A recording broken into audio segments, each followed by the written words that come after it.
أصحاب الكهف والرقيم أولياء الله کا ذکر قرآن کریم میں ہے. اصحاب الکہف اولیاء اللہ انبیاء بھی نہیں ہیں, اولیاء اللہ غیر میں ہیں بیچارے. اللہ تعالیٰ فرماتا ہے فَانُوا مِنْ آیَاتِنَا عَجَبًا, اور ہماری عجیب نشانیاں. لیکن دین کی ذمہ داری صرف علماء پر بھی نہیں بلکہ ہر اس شخص پر جو پڑھتا ہے لا الہ الا اللہ محمد رسول اللہ صلی اللہ علیہ وسلم.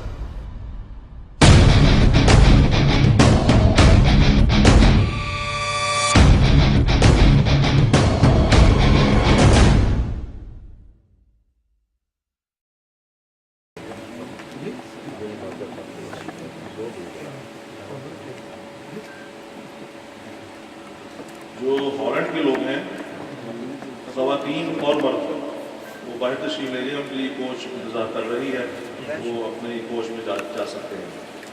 اور مجھے احساس ہے وقت کا کہ بھئی اس وقت کھانے کا بھی ٹائم ہے اور بعض بہت سے حضرات کو بھوک بھی لگی ہوگی, میں مان رہا ہوں اس لحاظ سے, لیکن کچھ حضرات ابھی باقی ہیں جو جس کو آپ کہہ سکتے ہیں کہ وہ آخری محفل کی جان ہے, وہ آپ حضرات وہ آپ کے سامنے آئیں گے, تشریف لائیں گے. تو اب میں دعوت خطاب دینا چاہ رہا ہوں جناب محترم پروفیسر افضال جوہر صاحب, ڈاکٹر محمد افضل جوہر صاحب.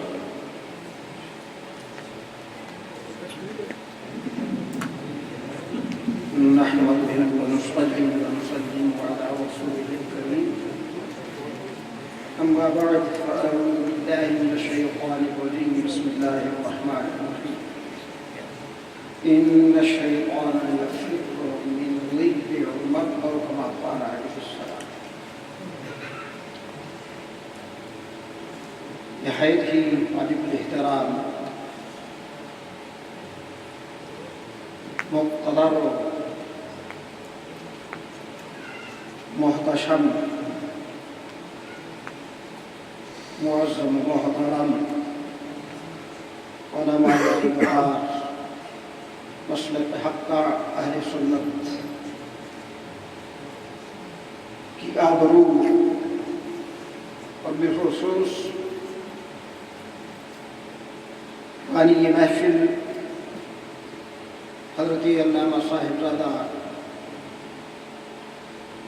زین الافطاب صاحب دامت فیوزکم العالیہ, حاضرین کرام,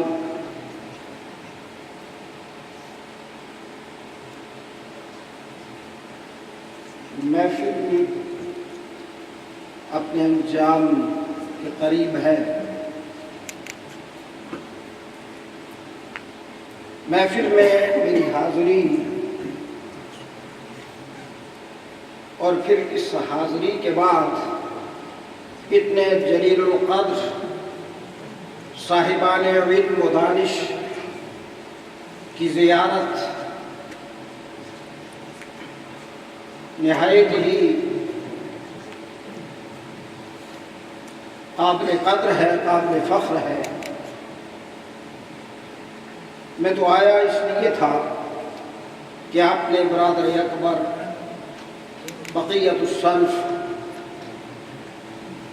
حضرت علامہ مفتی محمد منیر الزمان صاحب دامت برکاتہ العالیہ کے ساتھ ایک سفر میرا اور ہو جائے, اور وہ سفر بھی ایسا جو ان کے رفیق محترم, ان کے آخری دورے طالب علمی کے ساتھی حضرت علامہ پیر عبدالوہاب صدیقی رحمۃ اللہ تعالی علیہ کے عرس میں شرکت کے لیے ہو, تو میرے لیے یہی سعادت بڑی کافی تھی.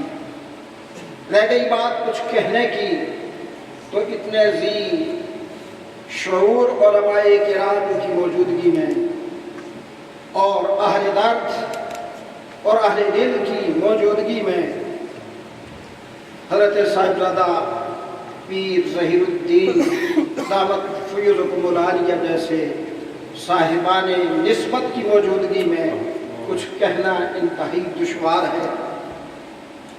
البتہ ایک سعادت جو مولانا صدیق صاحب کو، جو میرے برادر اکبر حضرت علامہ مفتی صاحب کو، قبلہ مفتی صاحب کو، دیگر اکابر علماء کو تو شاید حاصل ہے، حاجی طیب صاحب جیسے لوگوں کو، اور میں سمجھتا ہوں کہ وہ سعادت مجھے بھی حاصل ہے، اور اس میں تفرد یہ ہے کہ میں نے اپنے بہت ابتدائی دور میں درجہ حفظ میں جامعہ قادریہ فیصل آباد میں پڑھتا تھا۔ حضرت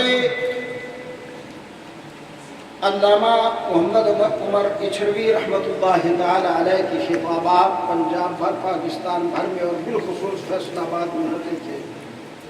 مجھے یاد ہے کہ 5 یا 6 خطاب میں نے سنے، اور یہ جو حدیث میں نے پڑھی ہے صاحبزادہ صاحب، یہ فیصل آباد میں دھوبی گھاٹ کے قریب ایک بہت بڑا امام باڑہ تھا، جس کا شیعہ خطیب اسماعیل بہت بڑا مناظر اور بہت بڑا خطیب تھا۔ اس کے سامنے اسٹیج لگا، اور علامہ اچھروی نے جو خطاب فرمایا اس میں آپ نے اپنی زبان سے فرمایا تھا، مجھے آج بھی اسی طرح یاد ہے کہ ان الشیطان یفر من ظل عمر وانا اقول ان الشیعہ یفر من ظل محمد عمر۔ اور مجھے یاد اس لیے ہے کہ میں اس وقت غالباً درجہ حفظ میں پڑھتا تھا، یاد اس لیے ہے کہ حضرت اچھروی علیہ الرحمہ جیسی آپ کی سیرت تھی، جیسی آپ کی صورت تھی، جیسا آپ کا انداز تھا، جیسا آپ کا اخلاص تھا، جیسا آپ کا مقام تھا، جیسا آپ کی کا عشق رسالت معاد تھا، وہ سب کے لیے نمایاں تھا۔ لیکن ایسی اتنی عظیم شخصیت اور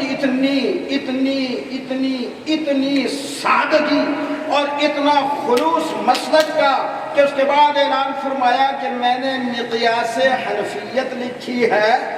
پتہ نہیں 12 آنے کی ملتی تھی، ہم چند طلباء تھے، جامعہ قادریہ کے گئے اور اسٹیج پہ حضرت سے 12 آنے پیش کر کے مقیاس حنفیت میں نے خریدی، اور فیصل آباد سے لے کر کراچی تک اور کراچی سے لے کر اسلام آباد تک آج بھی میرے پاس وہ یادگار اسی طرح موجود ہے کہ اس کو دستے مبارک لگے تھے مناظر اسلام۔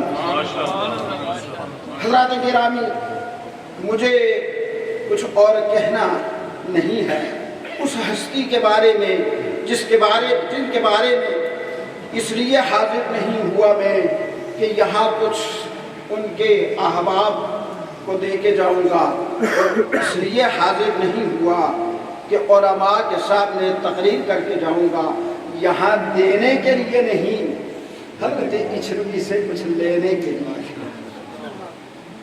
اور یقیناً وہ اس وقت بھی نگاہ کرم فرما رہے ہیں، اور میرا یقین کامل ہے کہ وہ آپ کے ساتھ ساتھ مجھے بھی عطا فرمائیں گے۔ وہ کسی کو محروم فرمانے والے نہیں ہیں، اس لیے آیا تھا۔ لیکن ایک بات جہاں مجھے بڑا افسوس ہوا کہ وہ رونا جو ہم پاکستان میں بیمائیگی کا روتے رہتے ہیں ہمیشہ، یہاں آیا تو وہی رونا ہے۔ کیا بات ہے؟ کیوں؟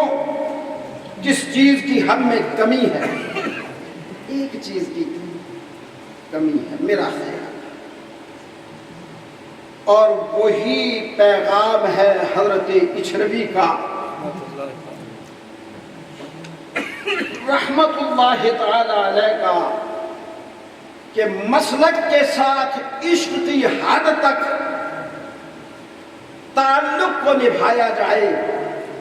مسلک اور ہوتا ہے، مصلحت اور ہوتی ہے،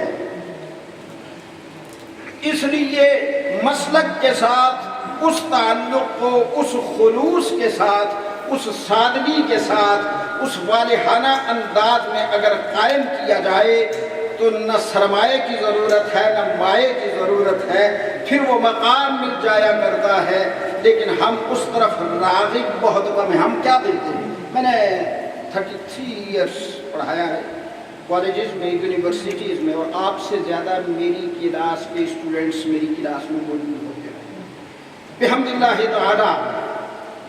اور پھر مجھے ایک عجیب سی بات، حضرات گرامی بڑی بڑی تفاسیر بھی ہیں، بڑی بڑی کتابیں بھی ہیں، بڑے بڑے مقالات بھی ہیں، سب کچھ موجود ہے، لیکن ہم آنے والی اپنی نیو جنریشن کو فیڈ نہیں کرتے. ہم نہیں بتا رہے کہ ہم کون ہیں اور تمہیں کیا بنانا چاہتے ہیں. میں ایک دفعہ اسلام آباد کے ایک ماڈل کالج میں، میرے دوست وہاں کے پرنسپل تھے، کیونکہ میرے کالج میں تو پرائمری یا اسکول کی کلاسیں نہیں ہوتی، ماڈل کالجز میں ہوتی ہیں. تو میں گیا وہاں تو کہنے لگے یہ ہمارا 6ٹھی جماعت کی کلاس ہے. وہاں چلتے چلتے میں نے ایک اسٹوڈنٹ سے کہا کہ بیٹے کھڑے ہوئے میں نے کہا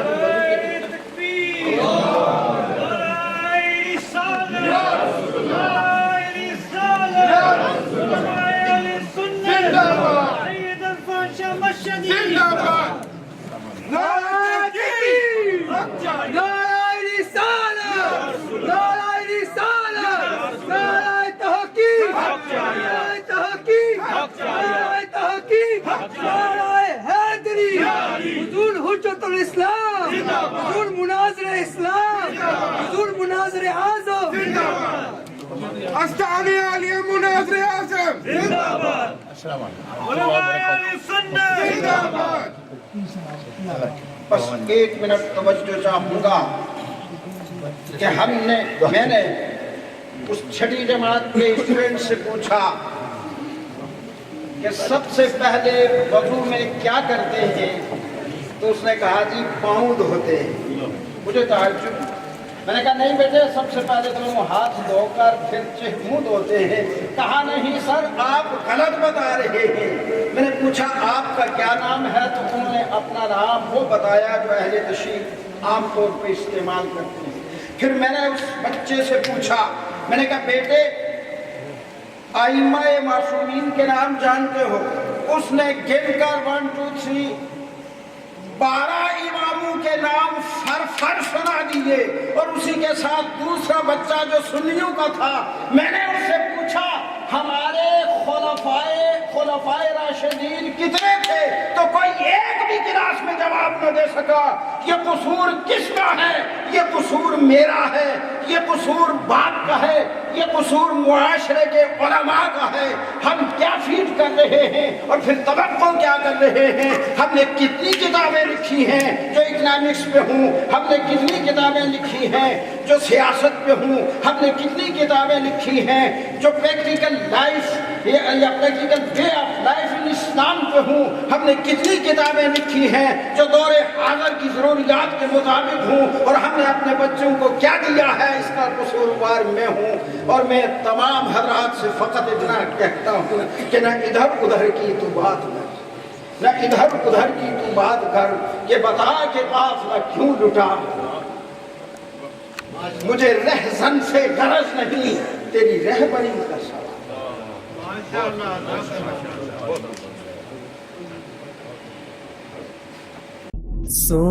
سبحان اللہ والحمد للہ ولا الہ